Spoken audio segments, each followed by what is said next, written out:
Dewan Kehormatan Penyelenggara Pemilu atau DKPP akan menggelar sidang dugaan pelanggaran kode etik Ketua Komisi Pemilihan Umum RI, Hasyim Asyari terkait tindakan asusila terhadap anggota Panitia Pemilihan Luar Negeri atau PPLN.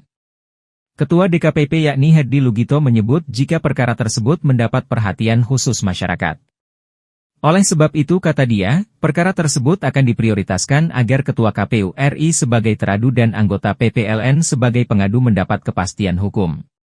Hal ini dituturkan Herdi di kawasan Hayam Wuruk, Jakarta Pusat, Rabu, 8 Mei 2024. 90 perkara itu kalau anggaran seminggu bisa kita sidangkan 5 perkara ya, berarti butuh waktu berapa minggu itu? 5 dibagi 90 bagi 5 berapa? Kira-kira sepanjang itulah. Jadi kalau kita urut ya agak lama. Jadi ada prioritas memang akan kita sidangkan akhir Mei ini. Tanggalnya berapa belum kita tetapkan. Tanggal berapa belum. Jadi masih menunggu nanti penjadwalan yang lain di bagian persidangan.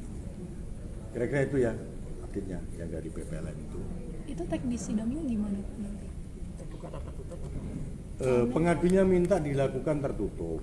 Teman-teman sekalian, kalau menyangkut perkara dugaan asusila itu biasanya sidang memang dilakukan tertutup.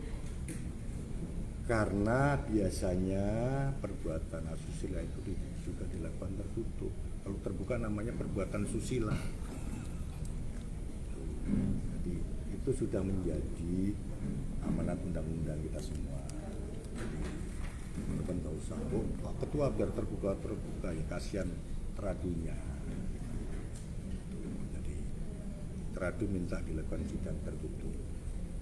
Kalau tidak diminta pun memang hukum acara DKPP juga mewajibkan perkara-perkara yang dugaan asusila itu dilakukan persidangan tertutup. Sudah berkali-kali kita lakukan persidangan perkara ini. Yang terakhir itu kasus di NTT di Manggarai Barat ya. Itu kita lakukan tertutup juga. Itu kira-kira teman-teman ya cukup ya. Kalau perbuatan berulang itu apakah akan jadi pertimbangan juga dalam memutuskan sanksi? Ya kan belum diperiksa terbukti dan tidaknya. Diperiksa dulu dong terbukti atau tidaknya, kan baru pengaduan.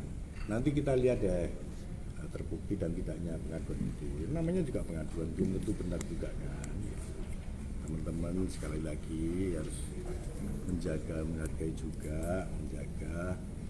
Kalau dalam istilah hukum pidana yang namanya praduga tak bersalah, tapi ini bukan pidana, harus dijaga juga, dijaga marwah masing-masing, itu saja. Jadi untuk berulang dan tidak kan harus kita cek dulu di persidangan nanti, kan ini belum juga disidangkan.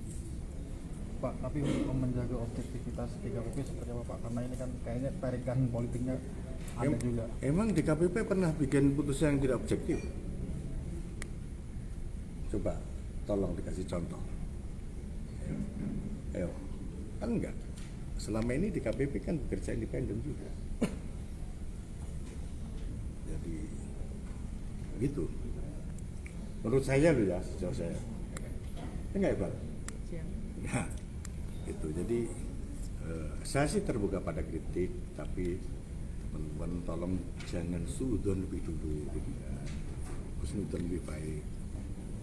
Itu ya. Ada lagi? Pak, kalau yang untuk 90 perkara itu ada rentang waktunya nggak sih Pak, maksimal disidangkan kapan gitu Pak? Kayak setiap minggu kita bersidang, sekitar kemampuan kita bersidang 1 minggu itu 5 perkara.